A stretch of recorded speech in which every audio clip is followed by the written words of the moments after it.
نئے سال کی آمد کے موقع پر امن و امان برقرار رکھنے کے لیے ضلع پولیس نے سخت اقدامات کا اعلان کیا ہے۔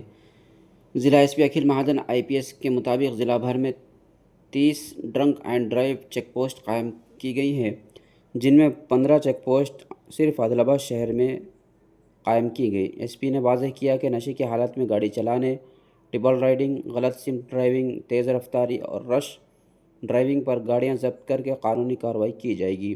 نابالغوں کی جانب سے گاڑی چلانے پر والدین کے خلاف بھی مقدمات درج کرنے کا اعلان کیا۔ انہوں نے کہا کہ نئے سال کی تقریبات کے دوران DJ سسٹم، سڑکوں پر کیک کاٹنے، پٹاخے پھوڑنے اور موٹر سائیکل ریسنگ کی اجازت نہیں ہوگی۔